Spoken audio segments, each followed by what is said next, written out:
Good morning, ladies and gentlemen. Welcome back to another episode here on African Confessions. The following story that you're going to be listening to, it comes from a translation of a message that I received, and the translation of that message, it reads like this.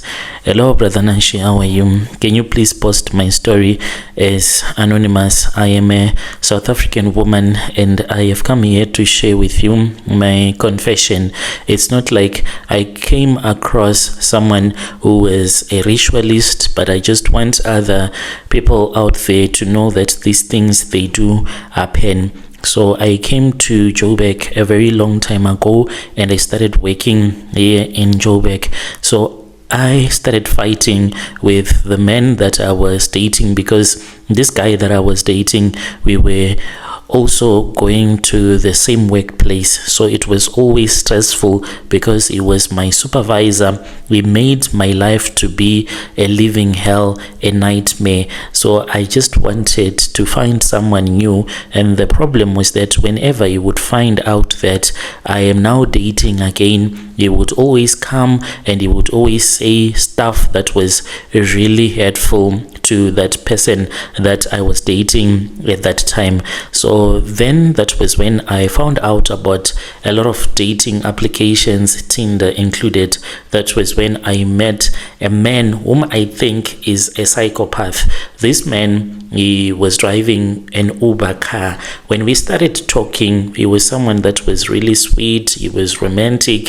He told me the things that I had been craving to hear from a man for a very long time. So within a very short period of time, I was madly in love with him. Just that he was staying in another province and I was here in Gauteng. He then said, if it happens that I get like a bold request from the place where you were staying, then I'll come and see you. And I said, okay, it's fine. It took a couple of months, and then he told me that he had found someone that had requested and he was going to come to Joburg. And I was really nervous to meet this guy because I expected a lot, that we were going to be happy, to become something, even to end up getting married, because I was totally into him. When he came, then we went to this other lodge, and I did not feel okay when he came, when he said that he wanted to go to this lodge,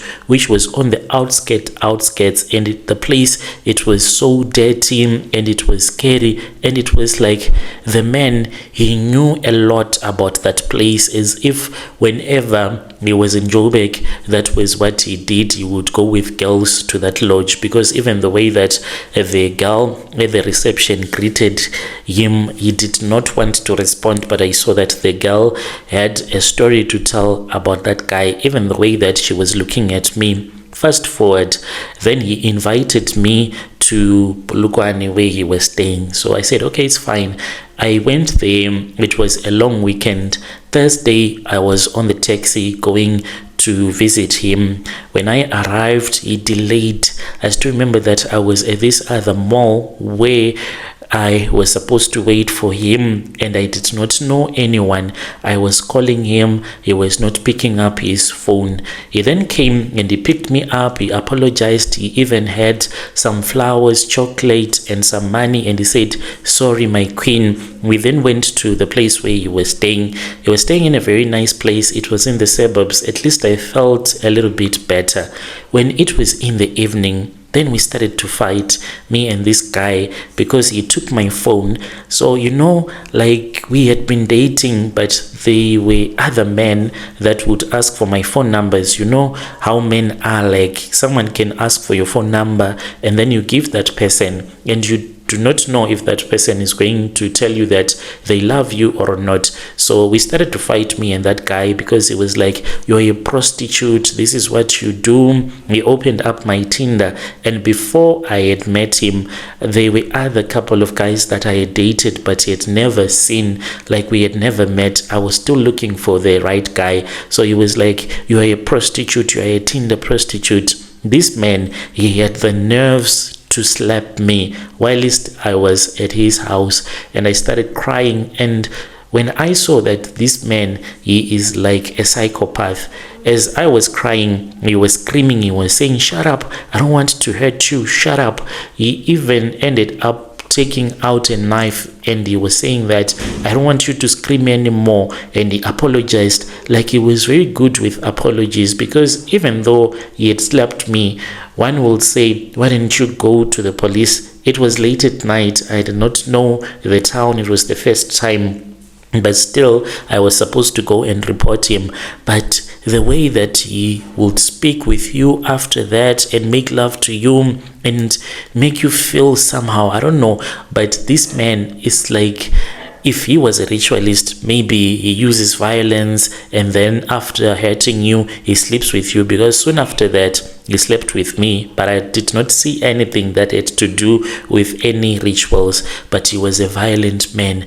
When we were leaving, my brother, that was when I saw a lot of panties that were in this other drawer, and I did not even want to ask him. Like, he was just an angry guy. From the moment when he opened my phone, he was angry with me, and he was behaving as if he was a child, and even hitting the walls, smashing even this other old laptop that was in his room. Why? Because he just saw that there were other guys that I had spoken with before I had met him, and he called me a prostitute while I was on the bus, and I said, you know what, it's fine. From that day to this very day, even if they say that they're going to give me money so that I can try online dating, I am scared, and I want people to know that there are men out there that are walking around, but yet they are serial killers. This guy, the way that he was holding a knife at me, it was so scary. It was as if he just wanted to kill me there and there. When you post my story, please tell me. I'll be following through in the comment section. Dear listeners, right there was a message that was sent to me by our dear sister. If you have any confession that you wish to share with us, please do not hesitate to reach out to me through our Facebook page at Brother Nashi. And then there is another message that I want to share with you. The message, it reads like this: hello Brother Nashi, how are you? Can you please post my story as hidden identity? I am writing this to you because I want you to help me to find someone that can fix the problems that I am facing in my life. If you need any money, even upfront, I am willing to give you something. The challenge that I am facing is that the whole family, everyone is saying that I am a money-making ritualist because of the way that my children are sick, and me and my wife, we have had 2 kids after these things were done that have disabilities. So people are saying that you are a money-making ritualist, but I am a hard-working man. They say that my children are addicted because I am a ritualist, and everyone in the family, wherever they go to, they are being told that as a family we are cursed, and all of these sangomas, they point their fingers at me. But the truth is more painful than that.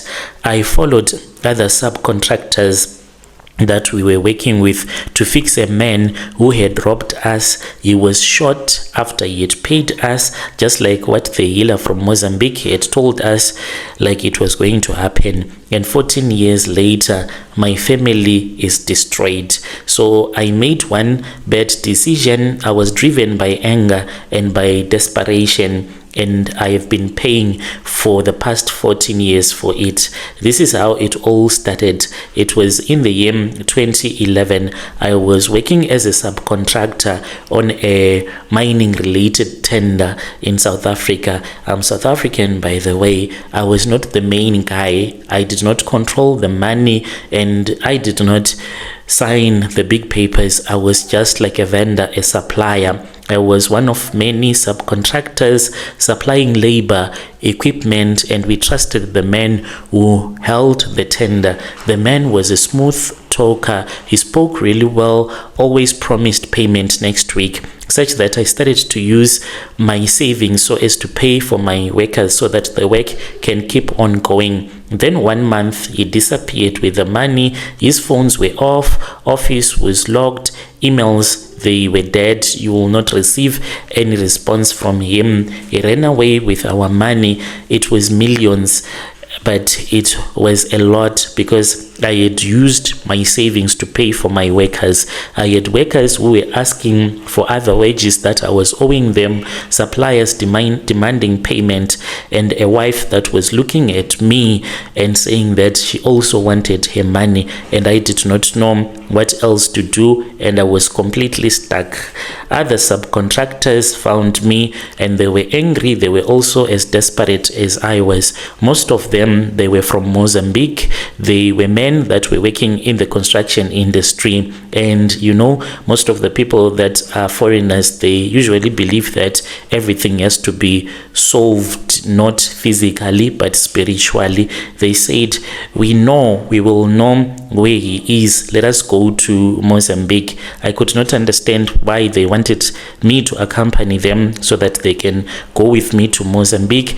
They said that in order for us to get our money, let us go to Mozambique. They did not talk about police, the lawyers. They talked about handling it the African way.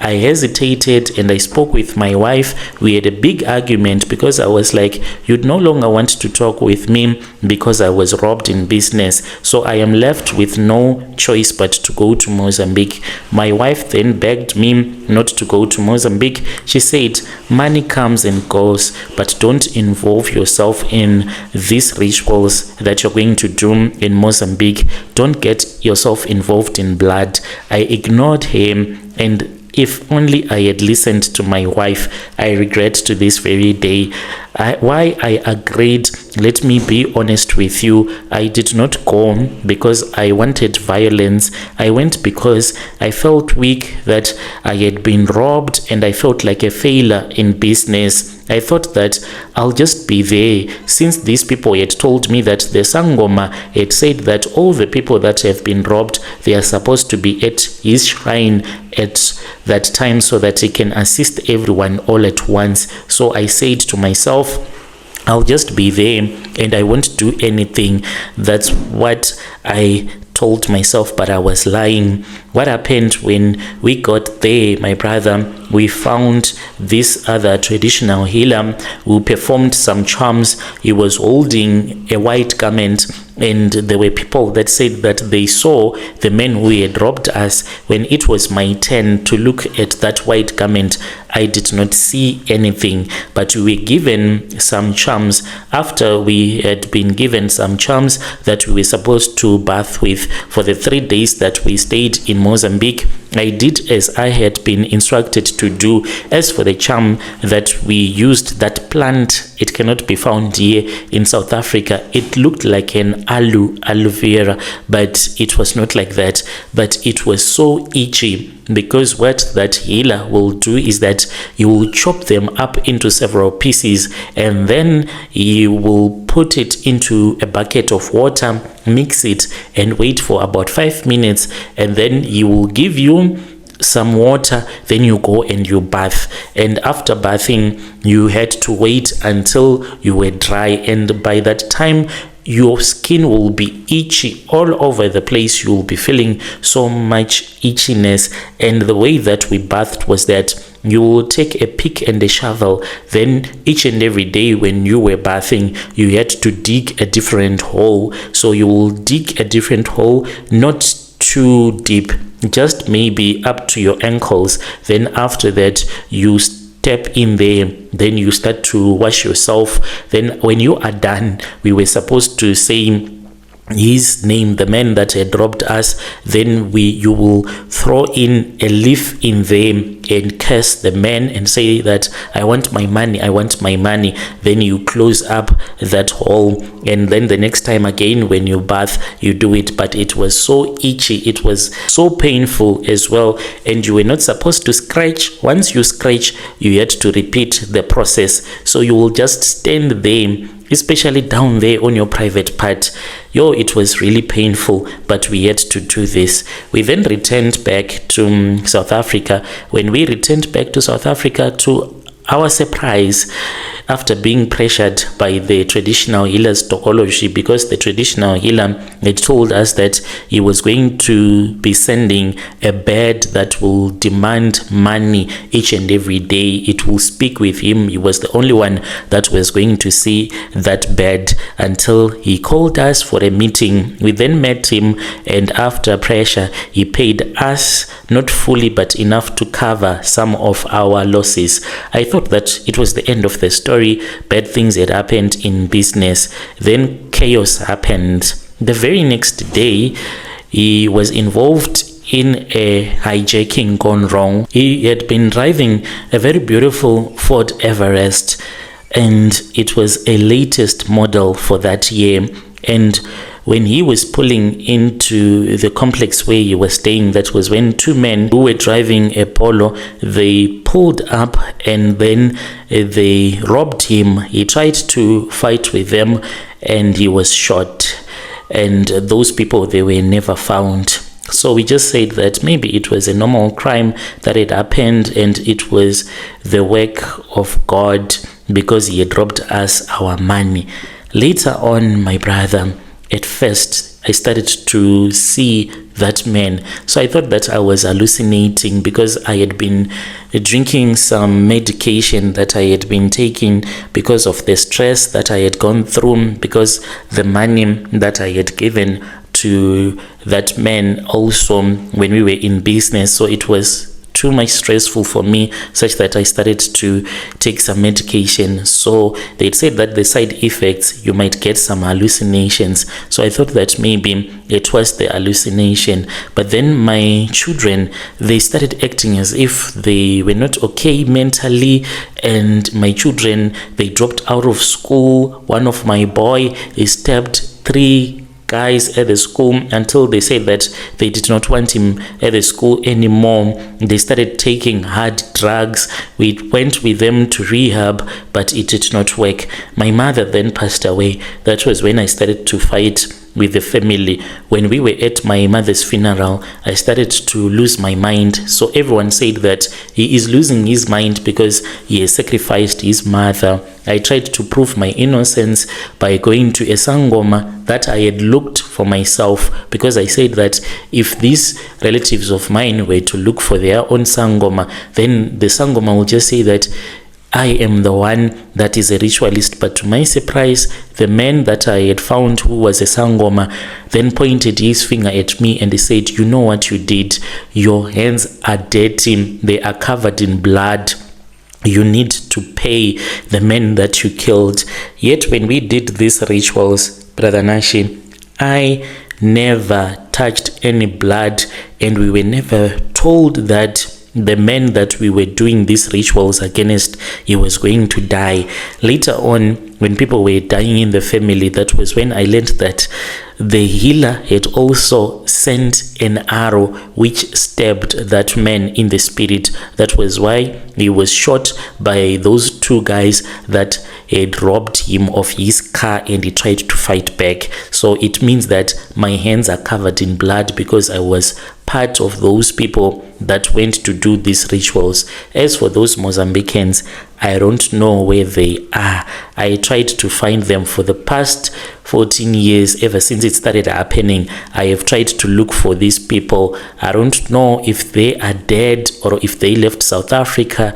I can't get hold of anyone. We just did this deal. We went to Mozambique, we got paid, everyone went on his way, and I did not even bother myself to get their contact. Some of them, I only had one of the guys' contact, who was the one who told me about this issue of going to Mozambique for the rituals.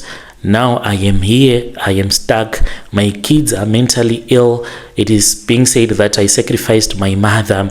My family hates me, yet I was the one who helped everyone in the family to get a job, to start a business, but they say that I am a ritualist.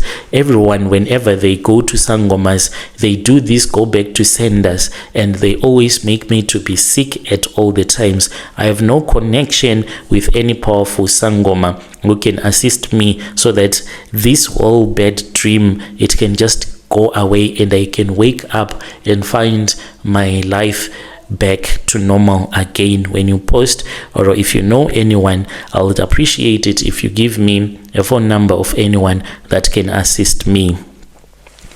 Dear listeners, right, there was a message that was sent to me by one of our dear brother. If you have any confession, you can come to my inbox on Facebook, then you can share with us your own side of the story.